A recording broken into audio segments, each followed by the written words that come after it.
अब ये लेक्चर जो है रिकॉर्डिंग मोड पे है। तो जैसा कि कल उस दिन मैंने आप लोगों के साथ आप लोगों के सिलेबस को साझा किया। आपका जो पेपर नंबर है वो है 3, जिसकी जिम्मेदारी मेरे ऊपर है। और उस पेपर में आ, का जो पाठ्यक्रम है, निर्धारित पाठ्यक्रम है, वो भी मैंने आप लोगों के साथ साझा किया था। देखा आप लोगों ने उसे? आप लोगों का जो पाठ्यक्रम है पेपर 3 का, उसमें जो है रस सिद्धांत है, रस का स्वरूप, रस के अव्यय, रस निष्पत्ति, साधारणीकरण, अलंकार सिद्धांत, मूल स्थापनाएं, अलंकारों का वर्गीकरण, रीति सिद्धांत, रीति की अवधारणा, काव्य गुण, रीति एवं शैली, रीति सिद्धांत की प्रमुख स्थापनाएं। इकाई 2 में आप लोगों को कुछ हिंदी के जो आचार्य हैं, आलोचक हैं, उनके बारे में पढ़ना है। आचार्य रामचंद्र शुक्ल, आचार्य नंद दुलारे वाजपेयी, आचार्य हजारी प्रसाद द्विवेदी। और उसके बाद ये इतना पाठ्यक्रम आपका भारतीय काव्य शास्त्र का है।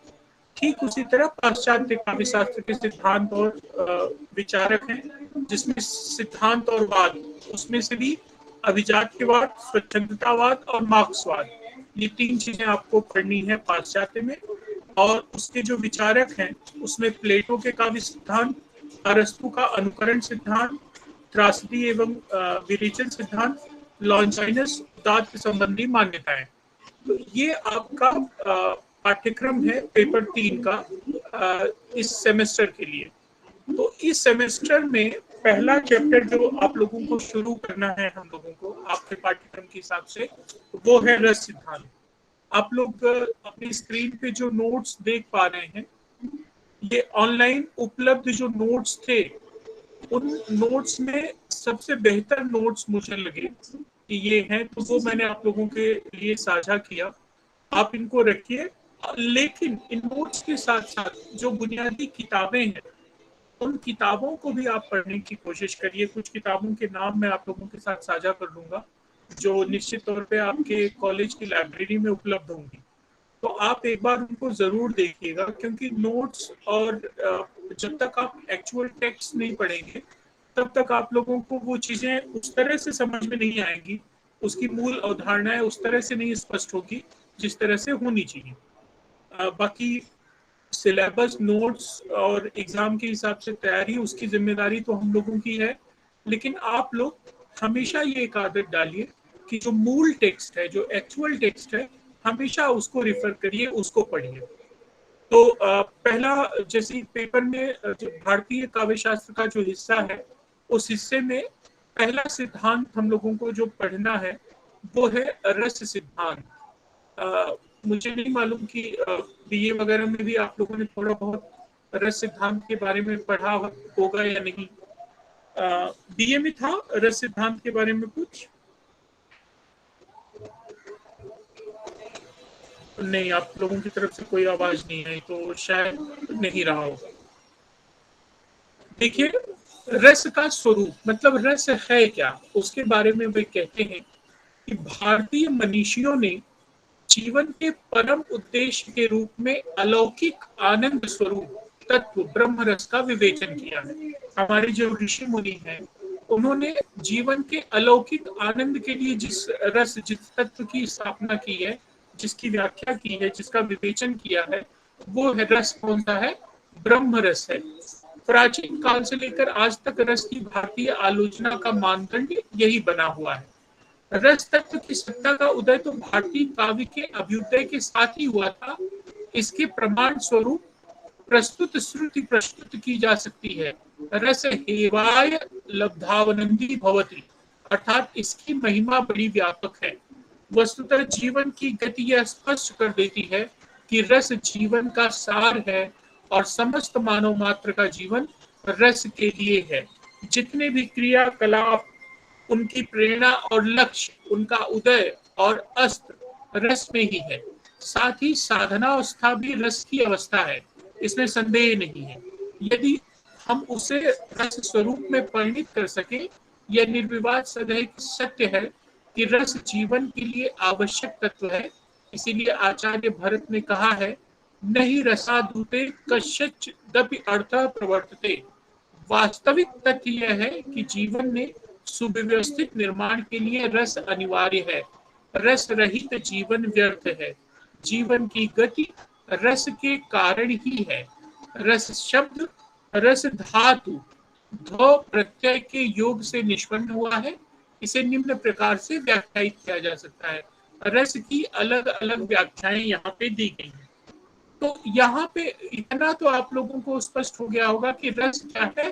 तो रस जीवन का परम लक्ष्य है। परम लक्ष्य जीवन का क्या होता है, या परम लक्ष्य से क्या तात्पर्य है कि हम जीवन में जो भी करते हैं, जो भी कार्य करते हैं, निश्चित तौर पे उसके पीछे एक आनंद की भावना होती है।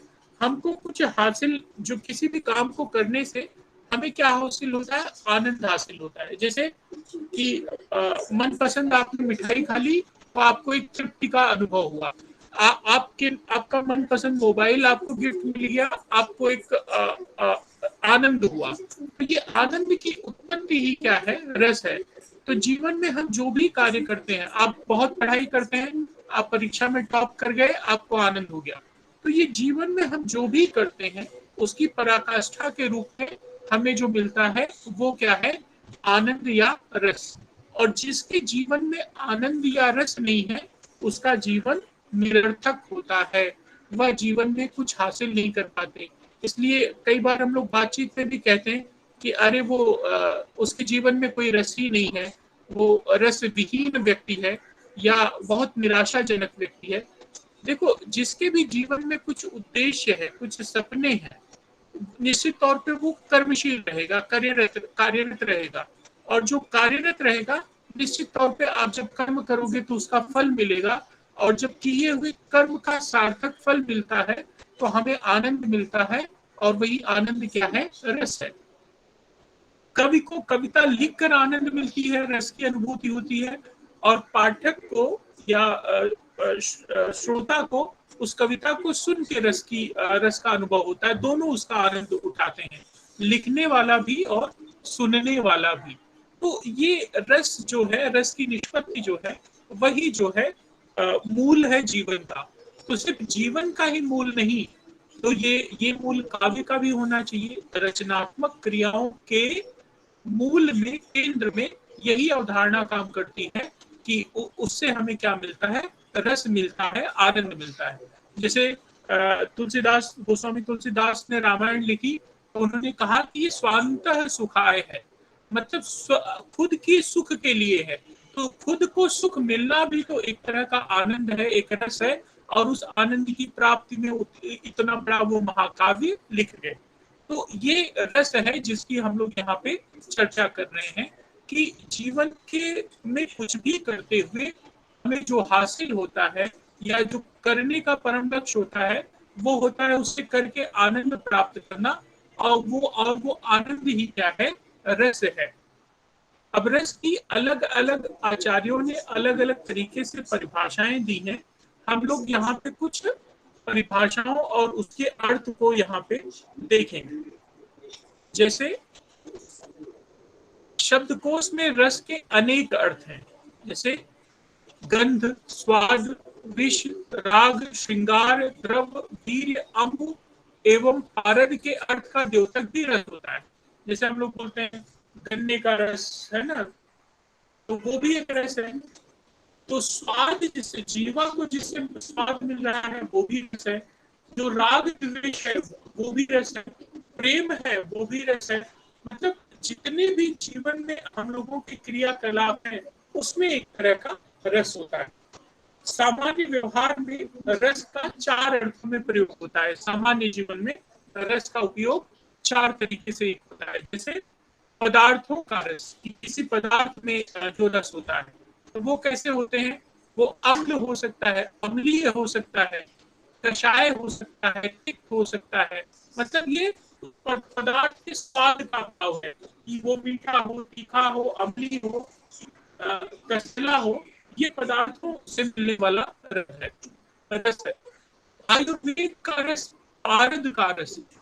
साहित्य का रस क्या है, जिसकी हमको चर्चा करनी है, जो हमारा भी मूल विषय है। साहित्य का रस है नीति, भाव, राग, आवेग, करुणा, वीर, श्रृंगार। जैसे हम लोग श्रृंगार रस, वीर रस, करुणा रस, आवेग, राग, भाव, नीति, ये सब वो साहित्य के रस हैं जिनकी चर्चा हम लोग यहाँ पे कर रहे हैं। और यहाँ पे रस निष्पत्ति या रस पढ़ने के पीछे जो हमारी यहाँ पे मूल अवधारणा है वो साहित्य के रस है। और ये साहित्य का रस हमें कहाँ कहाँ मिलता है? नीतिगत बातों में मिलता है, हमारे भाव में मिलता है। कोई आपसे अच्छे से बात कर ले तो भी आपको आनंद मिलता है, किसी से बात करने में भी रस मिलता है। अपने मनपसंद मित्र या सहेली से घंटों घंटे बात करने का मन करता है। क्यों? क्योंकि वहां भी आपको रस मिलता है, आनंद मिलता है। तो ये नीति, भाव, राग, आवेग, करुणा, वीर, श्रृंगार आदि भावों में हमको रस की प्राप्ति होती है। ठीक इसी तरह थोड़ा अगर हम लोग आध्यात्म की तरफ जाएं तो मोक्ष या भक्ति का रस क्या है? ब्रह्मानंद है, जिसको परम आनंद हो गया, जिसके लिए ये संसार से कुछ नहीं रह जाता, तो परम ब्रह्म भी अपने आप को लीन समझता है। और वो रस कौन सा है? ब्रह्मानंद का है, वो आध्यात्मिक स्वरूप का है। मतलब जैसे जीवन लौकिक और पारलौकिक है, फिजिकल और मेटाफिजिकल। तो फिजिकल जीवन जो है, मतलब जो जीवन हम लोग महसूस करते हैं, इसमें हमको या तो भौतिक चीजों से, पदार्थों से रस मिल रहा है, या वो भाव साहित्य में हमको अलग अलग राग, द्वेष, करुणा इत्यादि से मिल रहा है। लेकिन मोक्ष या भक्ति का भाव जो है वो मेटाफिजिकल है, मतलब पारलौकिक है, जो कि रस के बारे में ही हमको हमें रस का आनंद दे रहा है, और उसको हम लोग कहते हैं ब्रह्मानंद। किसी वस्तु की स्वरूप प्रक्रिया का अभिप्राय, मतलब कोई किसी चीज का, किसकी वस्तु का स्वरूप क्या हो, इसका क्या मतलब होता है? उसके स्वनिष्ठ रूप को उसके लक्षण से लक्षित और परिभाषण से परिष्कृत करना। रस प्रक्रिया के भीतर भी रस की एक ऐसी स्वरूप प्रक्रिया का विचार किया जाता है। रस के स्वनिष्ठ रूप अथवा स्वरूप का व्यापक अर्थ है काव्यानंद। साहित्य में रस का व्यापक अर्थ क्या हो जाएगा? काव्यानंद। अच्छा, यहाँ पे जब काव्य जो शब्द आता है ना, आप इसको काव्य मतलब कविता खाली मत समझो। पहले जो काव्य शब्द आप लोगों ने हिंदी साहित्य के इतिहास में पढ़ा होगा कि गद्य और पद्य लेखन की अवस्थाएं तो बहुत बाद में आई, लेकिन पूरा का पूरा साहित्य, चाहे फिर वो भरत मुनि का नाट्य शास्त्र हो, चाहे वो वेद हो, पुराण हो, टीकाएं हो या कविताएं हो, वो सारी की सारी विधाएं क्या थी? काव्य कहलाती थी। तो ये जो काव्या आनंद है, काव्य को पढ़ के हमें जो आनंद मिलता है, वो जो है उससे जो रस मिलता है, यहाँ पे हमको उसके बारे में समझना है। वह काव्य रस का स्वरूप है। काव्यानंद ही काव्य रस का स्वरूप है। मतलब अगर हमको किसी काव्य को पढ़ के आनंद नहीं आया तो निश्चित तौर पे हमें उसके रस की भी अनुभूति नहीं मिलेगी। जैसे तुमने कोई कविता सुनी लेकिन तुमको अच्छी नहीं लगी, तो कहने का मतलब तुम्हें उससे आनंद नहीं हुआ। तो ये जो काव्यानंद जो है उसका स्वरूप क्या हुआ? काव्य रस हुआ। तो जब तक साहित्य में वो रस नहीं होगा तब तक वो साहित्य आपको आनंद भी नहीं देगा। काव्य रस का यह स्वरूप इतना सार्वभौम है कि इसके आयोग में विश्व भर के साहित्य आ जाते हैं, और ये किसी देश काल तक सीमित नहीं है। दुनिया का तमाम साहित्य इसके दायरे में है। चाहे आप टी.एस. इलियट को पढ़िए, लॉन्जाइनिस को पढ़िए, शेक्सपियर को पढ़िए, प्रेमचंद को पढ़िए, अज्ञेय को पढ़िए, या किसी नए समकालीन कवि को पढ़िए। जिस किसी के भी साहित्य को पढ़ के आपको एक आनंद की अनुभूति होती है, तो कहने का मतलब आपको उससे रस मिल रहा है, और ये काव्यानंद ही जो है उस काव्य के रस का स्वरूप माना जाएगा। अब इस काव्य रस के स्वरूप को लेके, मतलब काव्य रस क्या होता है, या काव्य रस का स्वरूप क्या होता है, इसको लेके हमारे यहाँ अलग अलग आचार्यों ने अपनी अपनी बातें कही हैं, और सब ने उसमें से या तो किसी ने किसी की कही हुई बात का खंडन किया है, या किसी ने अपने मत को वहां पे स्थापित करने का प्रयत्न किया है। तो इससे पहले कि हम लोग अलग अलग विद्वानों के मत को देखें कि रस के संदर्भ में, रसानुभूति के संदर्भ में, आनंद के संदर्भ में, आप मुझे इतना तो इशारा जरूर करिए कि आपको ये तो समझ गया ना कि काव्यानंद क्या है या रस क्या है। जिस रस सिद्धांत को हम लोग पढ़ने जा रहे हैं वो रस किससे संबंधित है, ये बात आप लोगों को समझ में आई? हाँ सर। तो ये वो रस जिसकी हम लोग बात कर रहे हैं वो काव्य के संदर्भ में कर रहे हैं। और काव्य मतलब यहाँ पे कविता नहीं हुआ, काव्य का मतलब हो गया समग्र हर तरह का साहित्य। तो किसी साहित्य को पढ़ के हमको जो आनंद की अनुभूति होती है, मतलब अगर विरह का वर्णन है तो हम लोग विरह रस में बह जाते हैं, मतलब नायक नायक या नायिका के दुख से हम खुद ही दुखी हो जाते हैं। श्रृंगार का रस है तो हम उसमें अपने आप को इतना उलझा लेते हैं कि हमको लगता है कि वो साक्षात हमारे सामने घटित हो रहा है।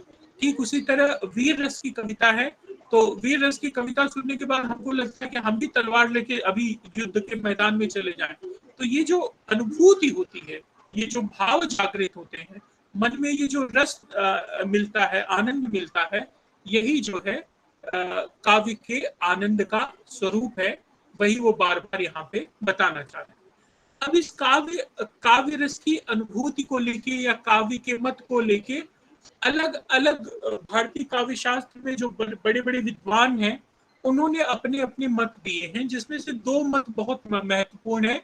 एक खुद भरत मुनि का, जिन्होंने नाट्य शास्त्र लिखा, और भरत मुनि के नाट्य शास्त्र ने इस देश के विद्वत परंपरा को जितने लंबे समय तक व्यस्त रखा, मुझे नहीं लगता कि किसी और सिद्धांत ने इतने लंबे समय तक और जिसपे इतनी ज्यादा गहरी विवेचना की गई हो, वो है भरत मुनि का नाट्यशास्त्र।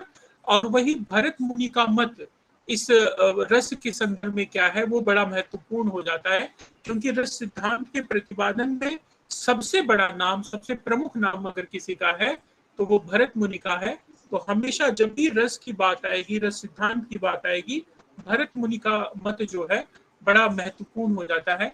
तो भरत मुनि क्या कहते हैं, देखिए, भारतीय काव्य शास्त्र में आचार्य भरत का मत है कि नाना भावोपगात अस्थाई भाव के रस है। हमारे मन में कुछ भाव जो हैं अस्थाई भाव है, अर्थात रस एक प्रकार की भाव मूलक स्थिति है। आप जिस भाव में रहेंगे उस भाव का रस आपको मिलेगा, जो कवि निबंध विभावाधिकार के प्रसंग में नाट्य सामग्री द्वारा रंगमंच पर उपस्थित हो जाती है। यहाँ पे वो रंगमंच और नाट्य सामग्री की बात कर रहे हैं, क्योंकि उनका जो काव्य है, उनकी जो रचना है वो नाट्य शास्त्र है, इसलिए वो नाट्य शास्त्र के संदर्भ में रस की बात कर रहे हैं। और वे ये साफ कह रहे हैं कि हमारे मन में, हमारे अंदर कुछ अस्थाई भाव होते हैं। कौन कौन से स्थायी भाव होते हैं? तो जैसे मान लो दया का भाव है, करुणा का भाव है। जैसे हम किसी गरीब को देखते हैं, किसी दुखियारे को देखते हैं तो हम द्रवित हो जाते हैं। उसी तरह प्रेम का भाव है, उसी तरह क्रोध का भाव है। जब हमारे खिलाफ कुछ होता है, कोई हमें गाली देता है, कोई बिना मतलब तुमको चाटा मारे, तो तुम्हारा भी मन करेगा कि उसको एक चाटा जोर से मार दो। तो ये जो प्रतिक्रिया होती है वो क्यों होती है? क्योंकि हमारे अंदर ये कुछ भाव निश्चित तौर पे बसे हुए, और इन भावों में स्थिति के अनुसार, इन भावों में भाव मूलक स्थिति के अनुसार जो चीजें, जो प्रसंग जैसे सामने आते हैं, हम उस हिसाब से उनका आनंद प्राप्त करते हैं और उस तरह की रस की निष्पत्ति होती है। जैसे मान लो कोई नाटक चल रहा है और नाटक में अचानक युद्ध का वर्णन हो आने लगा, तो हमारे अंदर वीरता का भाव आ जाता है। अचानक जब रावण सीता को हरण करके ले जा रहा है और सीता रो रही है, तो ऐसे में हमारे मन में दया और करुणा का भाव जागृत हो जाता है। और जब राम जो है सीता के साथ पुष्प वाटिका में है, तो वहां पे हमारे मन में श्रृंगार के भाव जागृत होते हैं। तो जैसा प्रसंग है उस प्रसंग के अनुकूल हमारे मन में भाव आते हैं और उसी तरह के रस की निष्पत्ति हमारे अंदर होती है। वही वो कह रहे हैं कि रस एक प्रकार की भाव मूलक स्थिति है। आपके मन में जो भाव बनते हैं वो एक खास स्थिति के कारण बनते हैं। जिस तरह की सामग्री आपके सामने आती है उस तरह की सामग्री से जो है आप प्रभावित होते हैं और उसके प्रभाव में आकर हम लोग उस तरह का आचरण करते हैं और फिर उस तरह का आनंद या उस तरह की रस निष्पत्ति होती। यह भाव मूलक स्थिति ही भरत के अनुसार रस है। भरत मुनि कहते हैं कि जो वो भाव मूलक स्थिति है, जब कोई दृश्य देखकर आप भाव विभोर हो जाते हैं, वही रस है। जैसे युद्ध का वर्णन हो रहा है, आप युद्ध में शामिल नहीं हैं, आप तो खाली श्रोता मात्र हैं, दर्शक मात्र हैं, लेकिन ऐसे में जब आप अपनी जगह से मुट्ठियां बांध के खड़े हो जाते हैं कि जैसा लगता है जैसे अभी आप युद्ध में कूद जाएंगे, तो आपके अंदर ये जो भाव मूलक स्थिति है, ये जो भावना आपके अंदर जागृत हो रही है, कवि के अनुसार, भरत मुनि के अनुसार वही रस है। भरत का यह मंतव्य उनके प्रख्यात लक्षण भावानुभाव व्यभिचारी संयोगादश निष्पत्ति में अभिव्यक्त हुआ है और जो रस का विषयगत रूप तथा मौलिक एवं सौंदर्यवादी आचार्यों की कल्पना के निकट। ये पंक्ति याद कर लेना, कभी भी जब भरत के रस संबंधी विचार आपको कोट करने होंगे तो ये पंक्ति लिखना पड़ेगा और इसको साहित्य के विद्यार्थी होने के नाते आप लोगों को याद रहना चाहिए कि विभावानुभाव व्यभिचारी संयोगाद्रस निष्पत्ति में अभिव्यक्त हुआ है, ये आपको याद रहना चाहिए। तो ये भरत मुनि का विचार है रस के संदर्भ में कि जिस तरह का प्रसंग आया हमारे मन में उस तरह के भाव अंतर्निहित होते हैं, जैसे प्रेम, दया, करुणा, ममता, श्रृंगार, ये कुछ अंतर्निहित स्थायी भाव है। और जब उस तरह का प्रसंग आता है तो हमारे वो जो प्रसंग होता है, वो जो विभाव होता है, वो हमारे उन स्थायी भाव को जागृत कर देता है और फिर हम उस तरह के रस का आनंद लेते हैं। ये भरत मुनि का विचार हुआ।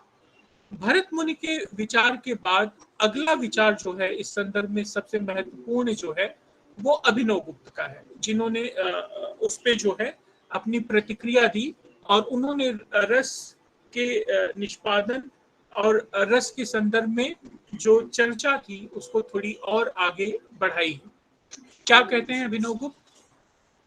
भरत के परवर्ती आचार्यों, परवर्ती मतलब उनके बाद वाले आचार्यों में, उनके बाद जो लोग आए भरत मुनि के बाद अभिनव गुप्त आए, तो भरत के परवर्ती आचार्यों के विवेचन के फलस्वरूप रस का स्वरूप क्रमशः विषयीगत होता गया, मतलब सब्जेक्टिव होता गया और वह आस्वाद बन गया। मतलब जिस तरह का आस्वाद आप लेंगे, जिस तरह के भाव आप देखेंगे, वैसे ही भाव आपके अंदर जागृत होंगे। इस अर्थ परिवर्तन का सर्वाधिक दायित्व अभिनव गुप्त पर है। उनके मत का सारांश इस प्रकार है, मतलब अभिनव गुप्त ने क्या कहा वो देखिए, उसको उन्होंने 3-4 बिंदुओं में स्पष्ट किया है।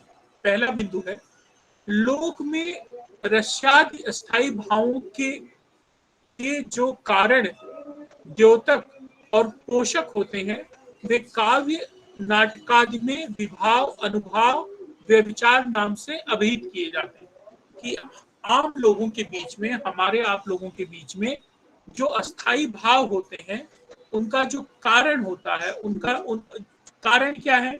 जैसे हमारे अंदर, जैसे मैंने कहा कि अस्थायी भाव, हमारे सबके अंदर दया, प्रेम, करुणा, ममता, वीरता का भाव है, ये स्थायी भाव।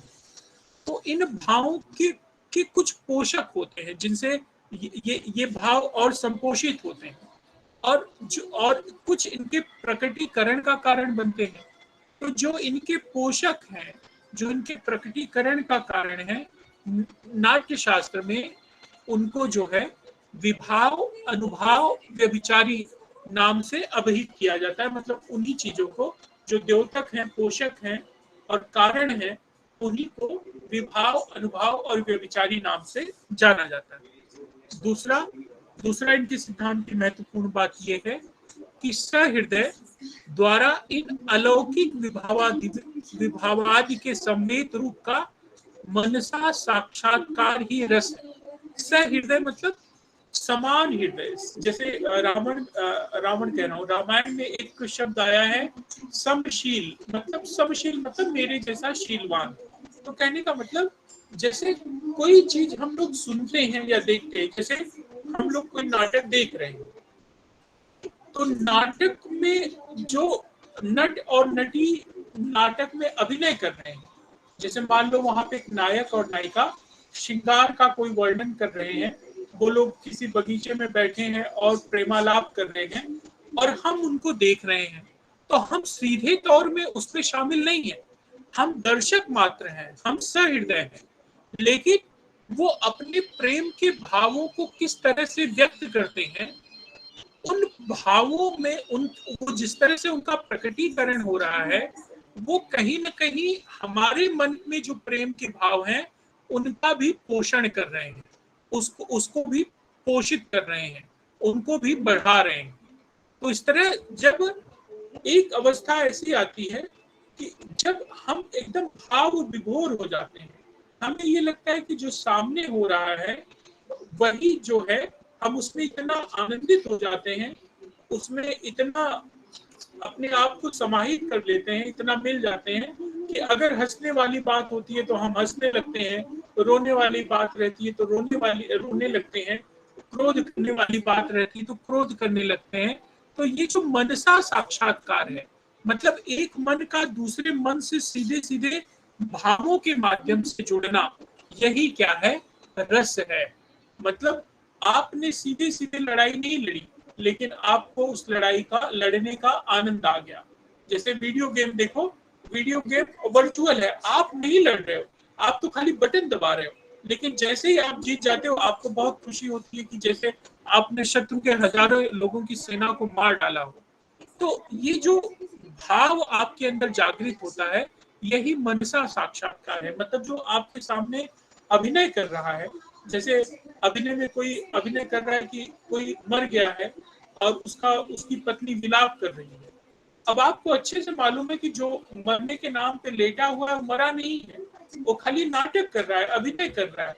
लेकिन बावजूद इसके उसके विलाप में जो संवेदनाएं हैं, जो भाषा है, उसकी जो कला है, जो अभिनय है, वो आपके अंदर जो है एक तरह के जो भाव होते हैं, उन भाव को जागृत करने में सफल हो जाती है।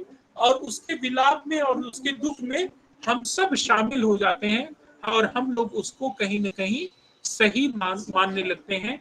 तो ये जो मनसा साक्षात्कार है सहृदय का, मतलब देखने वाले का, सुनने वाले का, वही रस है, ऐसा अभिनव गुप्त कहते हैं। यह रस आस्वाद रूप ही होता है, आस्वाद का विषय नहीं। मतलब ये रस का आप आस्वाद लेते हैं, मतलब आप उसके स्वाद को महसूस करते हैं, उसके भाव को महसूस करते हैं, लेकिन आप उसका विषय नहीं होते, सब्जेक्ट नहीं होते, मतलब आप उसमें शामिल नहीं है। जैसे किसी पिक्चर में कोई किसी का खून कर देता है तो आप क्रोधित हो जाते हैं। तो ये क्रोध क्रोध का जो भाव आपके अंदर जागृत हुआ है, ये आस्वाद है। लेकिन आप आस्वाद का विषय नहीं है, कहने का मतलब ना तो आपका खून हुआ है, ना आपके घर परिवार में किसी का खून हुआ है, और ना ही आप उस फिल्म से के अंदर हैं। आप उस फिल्म की चेतना से जुड़े हुए हैं, लेकिन फिल्म का हिस्सा नहीं है, उस फिल्म से पूरी तरह से बाहर है। तो ये जो इसीलिए वो कह रहे हैं कि रस आस्वाद रूप होता है, लेकिन आस्वाद का विषय नहीं होता। और अंतिम बात जो अभिनव गुप्त कह रहे हैं कि रस अनिवार्यतः आत्म विश्रांतिमयी आनंद चेतना है, ये बहुत बड़ी बात है। और कहीं न कहीं ये थोड़ा जिसे कहते हैं कि वैचारिक धरातल पर ये कहीं न कहीं आंतरिक अंदर की ओर मुड़ने वाली जो बात है, आत्म विश्रांति में आनंद चेतना है। कहने का मतलब जिससे आपकी आत्मा तृप्त हो जाए, आपको आनंद मिल जाए। और ये आनंद कैसे मिले? चैतन्यता की अवस्था में। मतलब आप चैतन्य रहें और उस आपकी चेतना जागृत हो और आपने जो कुछ देखा सुना उससे आप तृप्त हो गए, तो ये एक तरह से आनंद चेतना है। और आप उससे एक तरह से अपने अंदर एक तरह का ऐसा भाव महसूस करते हैं कि जैसे उस खुशी के साथ आप भी खुश होकर या उस हंसने की बात के साथ आप भी हंसकर इतना ज्यादा आनंदित हो गए कि उसके बाद आपको बहुत हल्का लगता है, आपको लगता है कि बस आज के लिए इतना आनंद बहुत है ना। तो उसका विषय न होते हुए भी आस्वाद आप ले लेते हैं, आस्वाद का विषय न होते हुए भी, लेकिन निश्चित तौर पे वो आपके आत्म विश्रांत में आनंद चेतना का हिस्सा है। कहने का मतलब उससे आपकी आत्मा तृप्त हो जाती है, आपका मन तृप्त हो जाता है और उस रस से आप भाव विभोर हो जाते हैं। परवर्ती आचार्यों ने रस की इन्हीं विशेषताओं का प्रकार भेद से व्याख्यान किया है। तो ये दो मुख्य जो है रस के सिद्धांत की विवेचना के संदर्भ में जो मूल अवधारणाएं हैं, उसमें से एक अवधारणा जो है भरत मुनि की है, जो हम लोगों ने पहले देखी, और दूसरी अवधारणा अभिनव गुप्त की है। तो जब भी अवधारणाओं की बात हो तो आप मुख्य रूप से इन दो लोगों की अवधारणाओं को पढ़ के रखिए, यही महत्वपूर्ण है। और बाकी के जो आचार्यों ने कहा है वो कहीं ना कहीं इन्हीं को आधार बनाकर या इनको केंद्र बनाकर उन्होंने कहा है। जैसे आगे हम लोग विश्वनाथ त्रिपाठी जी का भी मत देखेंगे, आचार्य विश्वनाथ जी का मत देखेंगे, लेकिन मुख्य जो ये जो विवेचना है ये भरत मुनि और जो है नाट्यशास्त्र वाले भरत मुनि और अभिनव गुप्त का है। अब तीसरे जो विद्वान हैं, जो आचार्य हैं, वो आचार्य विश्वनाथ हैं। और आचार्य विश्वनाथ इस संदर्भ में क्या करते हैं, देखिए। आचार्य विश्वनाथ ने संग्रह और व्यवस्था दोनों ही दृष्टियों से रस के स्वरूप को सर्वमान्य निष्कर्ष तक पहुंचने में महत्वपूर्ण योग दिया है। उनके मतानुसार रस का स्वरूप इस प्रकार है। उन्होंने एक पूरा संस्कृत का श्लोक दिया है यहाँ पे, जिसका अर्थ होता है, चित्त में सतोगुण के उद्रेक की स्थिति में विशिष्ट संस्कारवान सहृदय जन अखंड स्वप्रकाश और आनंदमय चिंतनमय अन्य सभी प्रकार के ज्ञान से विनिर्मुक्त ब्रह्म स्वाद सहोदर लोकोत्तर चमत्कार प्राण रस का निज रूप से अभिनंदनता आस्वादन करते हैं। यहाँ पे दो तीन चीजें उन्होंने जोड़ी जो पहले नहीं था। पहले था सतोगुण के उद्रेक की स्थिति में। वो कहते हैं कि रस उसी को माना जाए जो सतोगुण मतलब अच्छी बातों से जुड़ा हुआ हो। जैसे कोई हत्यारा है, वो हत्या करता है तो भी उसको आनंद की अनुभूति होती है। जब वो हत्या कर देता है तो उसको बड़ा आनंद होता है कि उसने हत्या कर दी। लेकिन साहित्य के धरातल पर, काव्य के धरातल पर, मानवता के धरातल पे इस तरह का आनंद माना जा सकता है क्या, या उसको रस माना जा सकता है क्या? उसे आनंद नहीं, उसको अट्टहास कहा जाएगा, है ना। उसकी खुशी नहीं होगी। तो इसलिए सतोगुण होने चाहिए। मतलब वो उद्रेक तो हो, चित्त में वो भाव तो आए, लेकिन वो कैसे हो? वो सतोगुण के हो, अच्छे गुणों के हो, ना कि बुरे गुण। किसी को भूख से मरते हुए देख के अगर आपको आनंद आ रहा है तो ये सतोगुण नहीं हो सकता। किसी को डूबते हुए देख के आपका मन कर रहा है कि अरे वाह कब डूब रहा है, जरा और देखो, तो ये सतोगुण नहीं हो सकता। कोई कोई अस्पताल में मर रहा है, किसी का रोड पे एक्सीडेंट हो गया है, वो तड़प रहा है, कोई भूख से तड़प रहा है, अगर इसको देख के आपको आनंद होता है तो कहीं न कहीं वो आपकी जो इन्होंने कहा ना संस्कारवान सहृदय जन, तो वो कहीं न कहीं वो फिर वो संस्कार गड़बड़ है और आपके जो गुण है वो सतोगुण नहीं है। तो निश्चित तौर पे फिर आपको जो आनंद भी आएगा वो उस आनंद को हम रस वाला आनंद, काव्यानंद तो नहीं कहा जा सकता, वो किसी दूसरी श्रेणी में आएगा। तो उन्होंने कहीं ना कहीं कैटेगराइज करने की कोशिश की कि जो सहृदय है वो संस्कारवान होना चाहिए और उसके अंदर सतोगुण के उद्रेक होने चाहिए, उसके अंदर जो भाव जागृत हो वो सतोगुण वाले हों। ऐसा ही नहीं कि वो किसी भी चीज को देख के उसके अंदर रस की निष्पत्ति होने लगे। उन तमाम चीजों को हम रस और रस के आनंद के दायरे में नहीं मान सकते। ये इनकी आचार्य विश्वनाथ की मूल अवधारणा है। इस परिभाषा के अनुसार जो मुख्य बातें इनके विवेचन से निकल के आती हैं वो है, रस आस्वादन का विषय है, अर्थात रस आस्वाद से भिन्न है। देखिए वहां पे इन्होंने अभिनव गुप्त ने कहा, क्या कहा कि वो आस्वाद है। हम लोग सिर्फ आस्वाद, रस आस्वाद रूप होता है, लेकिन आस्वाद का विषय नहीं होता। ठीक है, हम लोग आस्वाद लेते हैं लेकिन उसका उसके विषय नहीं होते। लेकिन विश्वनाथ जी कह रहे हैं कि रस आस्वाद नहीं, आस्वादन का विषय, मतलब हम उसका आस्वादन करते हैं, अर्थात रस आस्वाद से भिन्न है। जब आप किसी चीज का आस्वादन कर रहे हैं तो वो आस्वाद कैसे होगा, फिर वो आस्वाद से अलग होगा। तो इन्होंने आस्वादन और आस्वाद में अंतर बताने की कोशिश की कि हम जब किसी चीज का अनुभव ले रहे हैं, किसी चीज को सुन रहे हैं, तो इसका मतलब उसका आस्वादन कर रहे हैं। और जब उसका आस्वादन कर रहे हैं तो निश्चित तौर पे वह उसके आस्वादन का विषय हो गया, ना कि आस्वाद का। ये पहला अंतर जो है आचार्य विश्वनाथ ने बताया। दूसरा, रस का आविर्भाव सतोगुण के उद्रेक की स्थिति में होता है, जो जिसकी मैंने चर्चा की कि सतोगुण का उद्रेक महत्वपूर्ण है। सतोगुण महत्वपूर्ण है, ऐसा ही नहीं कि किसी के अंदर वहशी भाव हो, अमानवीय भाव हो और उसके उद्रेक को हम लोग रस निष्पत्ति का कारण माने। यह आस्वाद इंद्रिय उत्तेजना आदि से भिन्न सात्विक तथा परिष्कृत कोटि का होता है। मतलब ये उद्रेक नहीं होता। जैसे कोई आदमी नशे में किसी का खून कर दे तो वहां पे रस की निष्पत्ति नहीं हो रही है, क्योंकि वो उत्तेजना में कर रहा है, नशे में कर रहा है। जबकि यहाँ काव्य जिस रस आनंद की बात करता है वो एक परिष्कृत कोटि का होती है, उसमें सात्विकता होती है, उसमें विचार होते हैं, भाव होते हैं।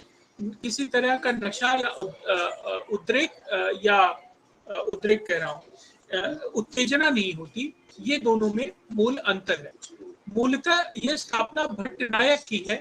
अभिनव और विश्वनाथ ने इसे प्राय यथावत स्वीकार किया कि ये जो बात परिष्कृत कोटि वाली है, ये मूल रूप से भट्टनायक जी की विचारधारा थी।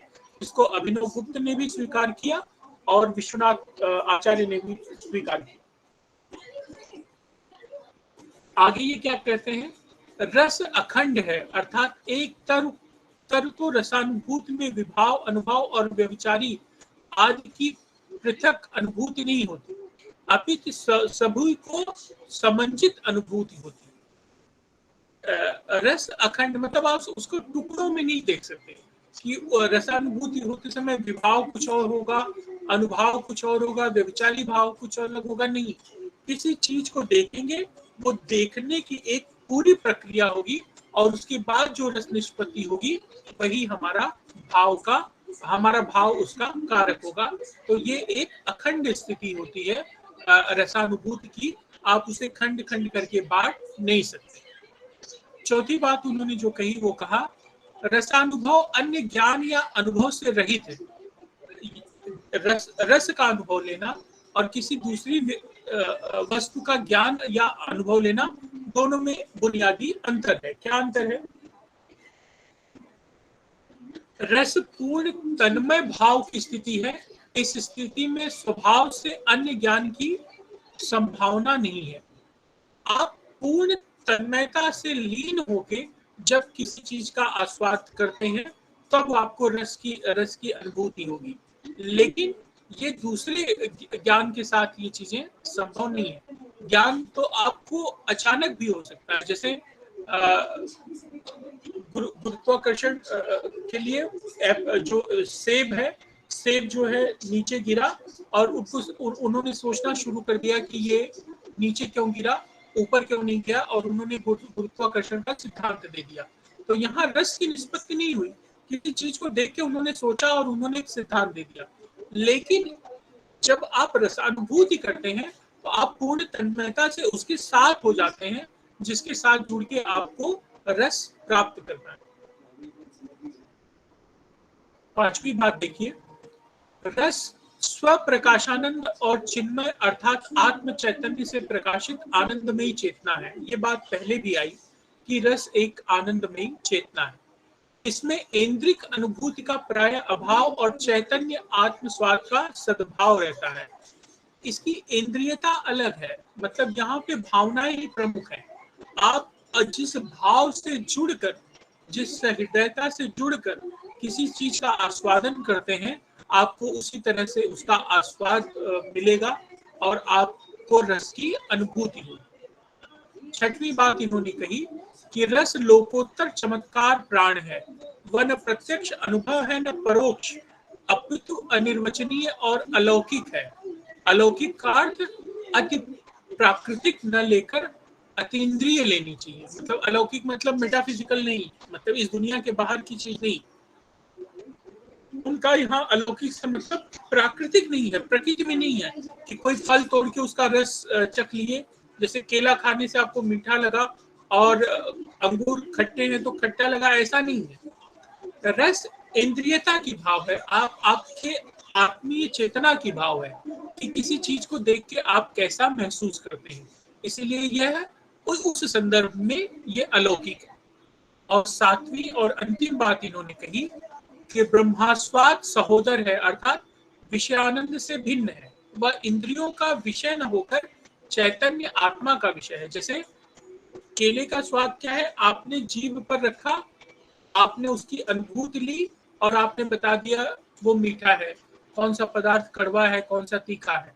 लेकिन रस ऐसी चीज नहीं है कि आप उसका आस्वाद इस तरह से लें, बल्कि वह इंद्रियों का विषय न होकर किसका विषय है, आत्मा। और आत्मा भी कैसी, चैतन्य आत्मा, जहाँ चेतना जागृत हो, जहाँ पे सहृदयता हो, जहाँ पे संस्कार हो।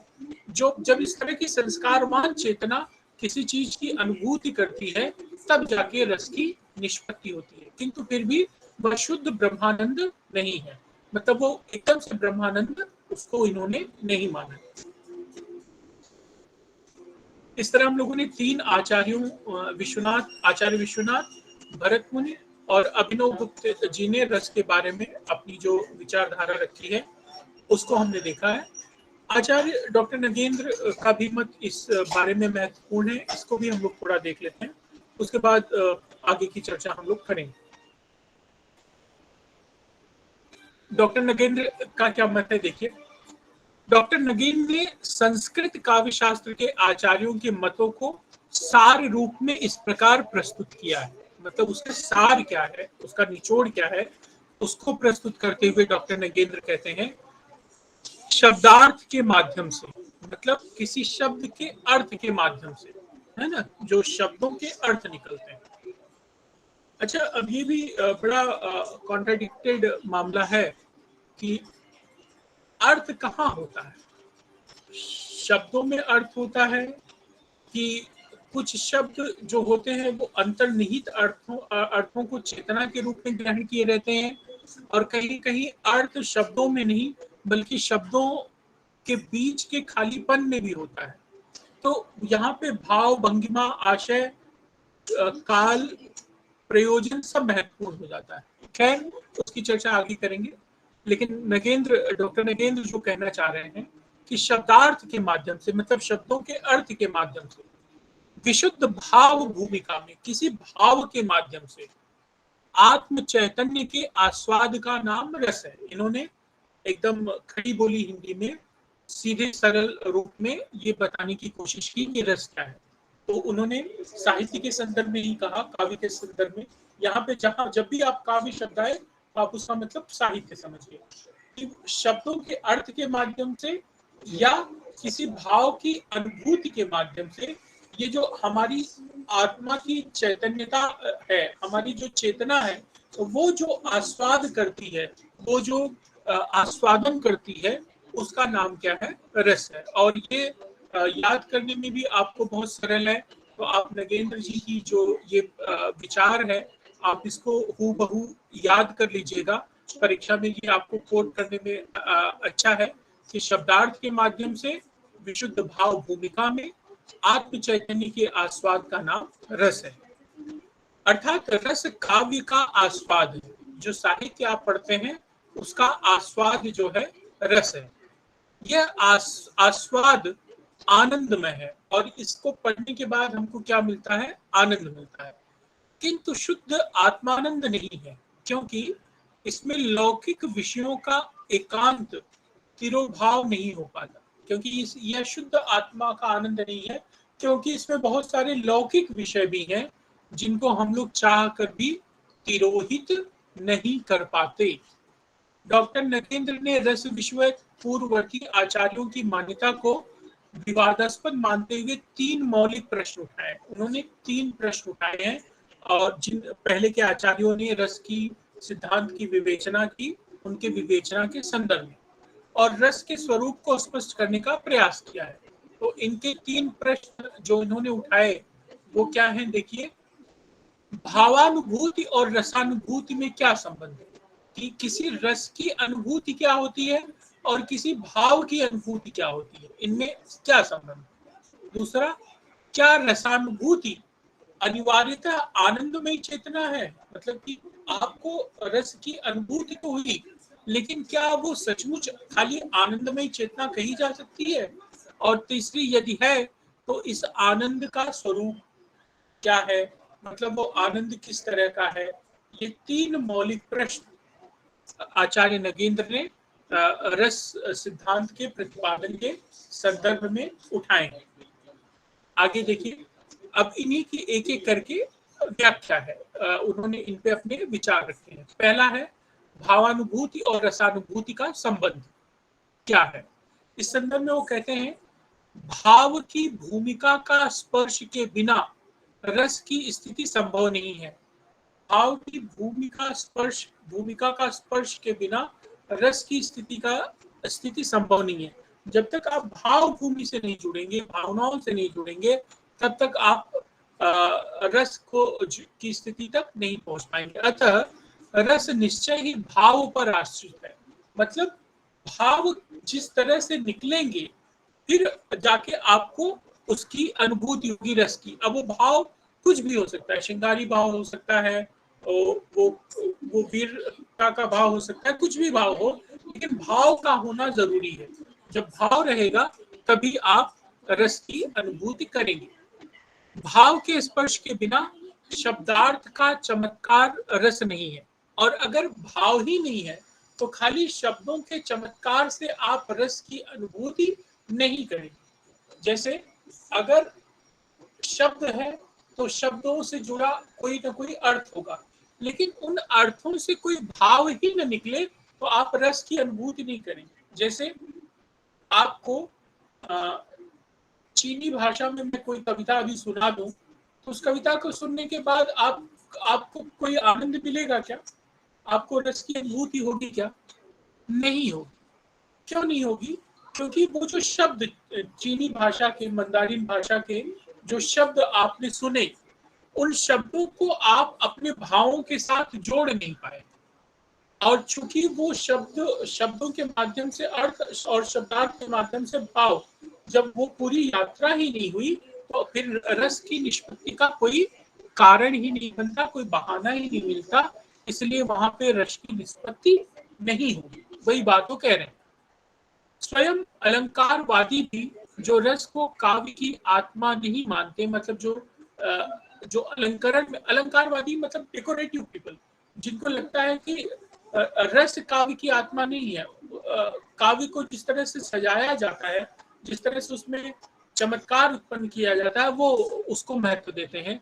वो भी रस को भावों पर आश्रित मानते हैं, मतलब अलंकारवादी भी रस को भावों पर आश्रित मानते हैं।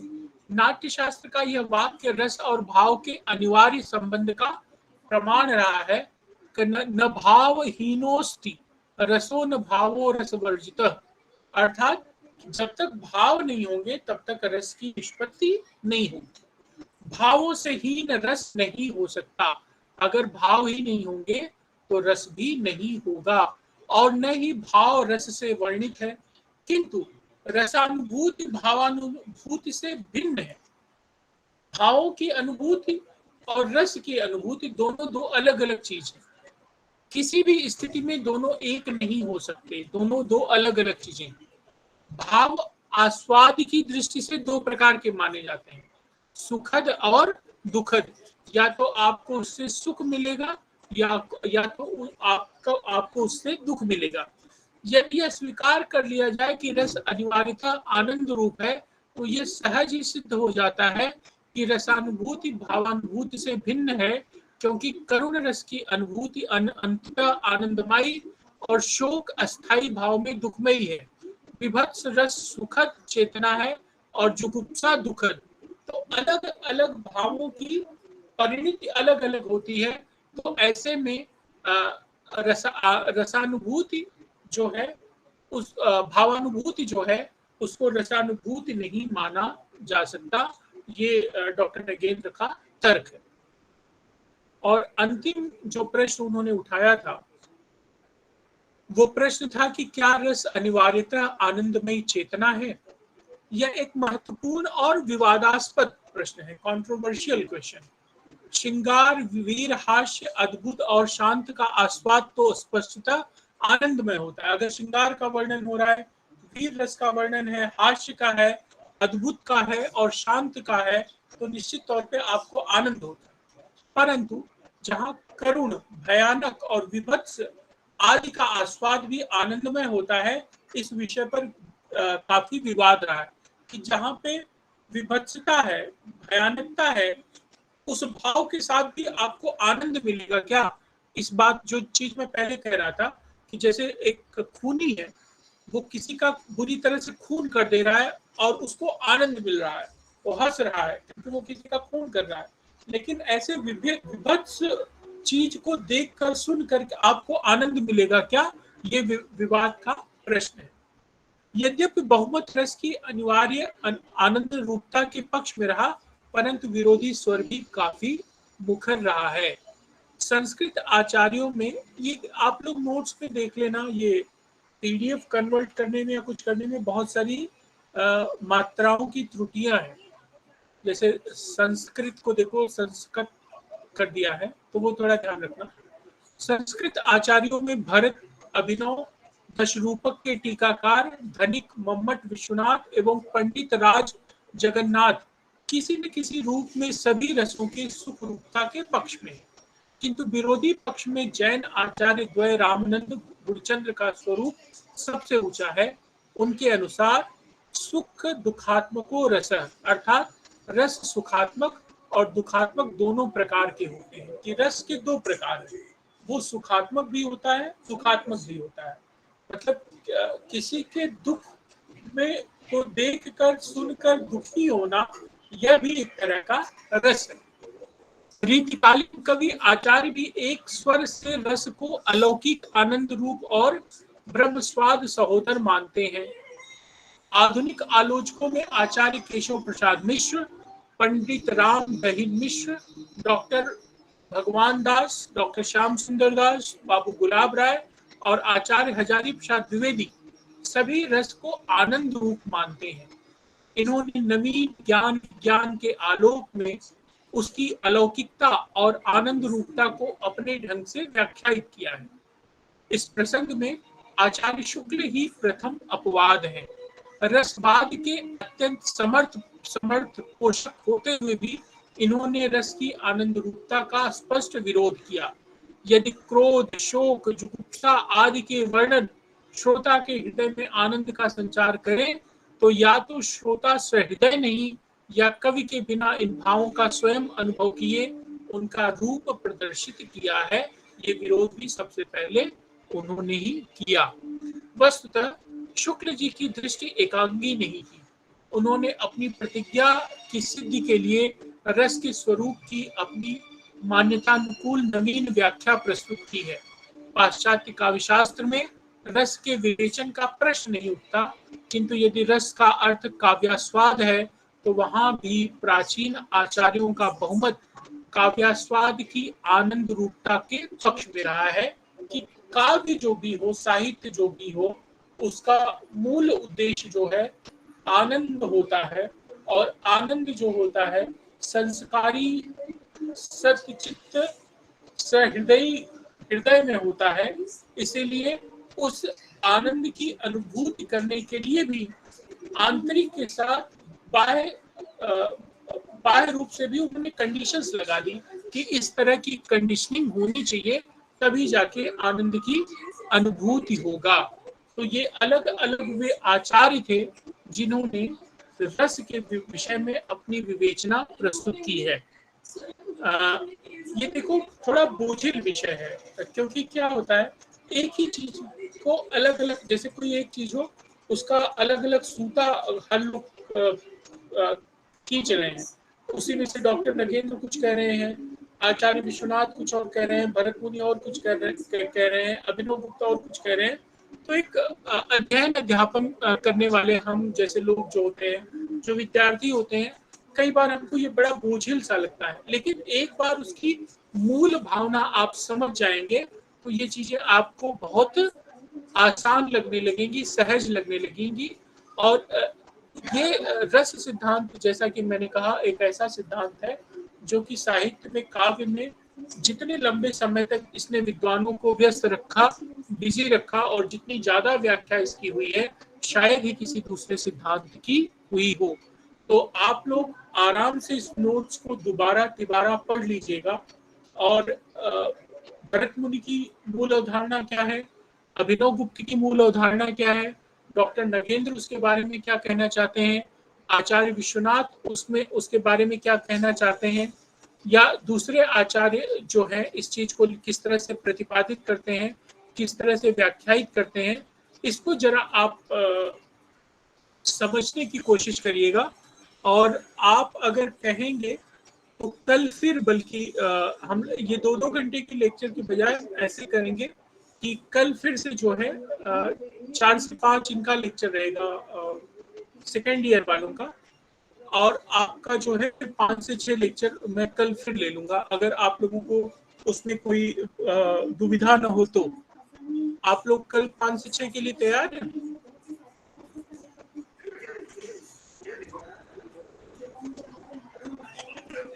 कल 5 से 6 लेक्चर ले लिया जाए।